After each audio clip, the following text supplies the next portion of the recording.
বিপদ দিয়ে আপনাকে অ্যালার্ম করা হয় আল্লাহর পক্ষ থেকে। আপনি চলতে পথে হোঁচট খান, আল্লাহ আপনাকে অ্যালার্ম দেন, ফিরে আসো।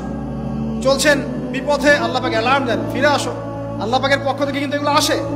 আল্লাহ পাক আদম এবং হাওয়া আলাইহিস সালাম এবং আদম সন্তান সবাইকেই সৃষ্টি করেছেন। উদ্দেশ্য হচ্ছে আল্লাহ পাক আমাদেরকে জান্নাত দিতে চান। আল্লাহ পাক চান যে আমরা যেন জান্নাতে যাই। যদি আমরা জান্নাতে যেতে না পারি পরকালে, একটা কারণে যেতে পারবো না, অনলি একটা কারণ, সেটা হলো আমাদের নিজের দোষে। একটা কারণ, যারা জাহান্নামে যাবে মানুষ এবং জিনদের মধ্যে, নিঃসন্দেহে মহাবিশ্বে তারা ছাড়া জাহান্নামে যাওয়ার উপযুক্ত কেউ ছিল না। ও জাহান্নামে যাওয়ার উপযুক্ত ছিল বলেই আল্লাহ পাক তাকে জাহান্নামে পাঠাবেন। আর যারাই জান্নাতে যাবে প্রত্যেকেই শুধু আমলের বদৌলতে যাবে না, বরং আল্লাহ পাকের রহমতেই যাবে। কেউই তার আমল দিয়ে জান্নাতে যেতে পারবে না।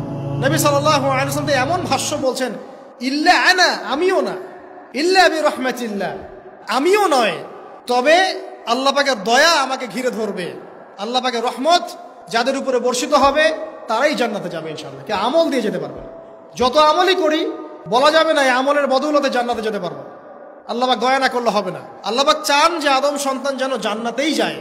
এই কারণেই সৃষ্টি করা, এই কারণেই আপনার ওহীভিত্তিক গ্রন্থগুলো পাঠানো, এই কারণে নবী রাসূল পাঠানো, আলেম ওলামা সৃষ্টি করা, মানুষকে সতর্ক করা, হায়াত দেয়া, বারংবার জীবনে চলতে ফিরতে আপনাকে অ্যালার্ম করা হয়, আল্লাহর পথে ফিরে আসেন, আল্লাহর পথে ফিরে আসেন।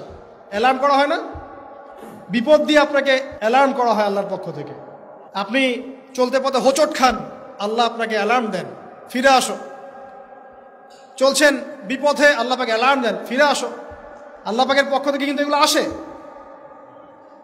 অদ্ভুত একটা হাদিস বললাম, অদ্ভুত বলতে বলছি অ্যামেজিং হাদিস, যে একজন সাহাবী বলছেন, সালমান রাদিয়াল্লাহু আনহু, তিনি বলছেন যে যখন মুমিনের উপর বিপদ আপদ বালা মুসিবত আসে, তখন মুমিনের এই বিপদ আপদ বালা মুসিবত রোগ শোকের বদৌলতে আল্লাহ পাক তার গুনাহগুলোকে মাফ করে দেন এবং তার মর্যাদাকে বাড়িয়ে দেন, এবং সে আল্লাহর দিকে ফিরে আসার অনুশোচনা করার সুযোগ পায়।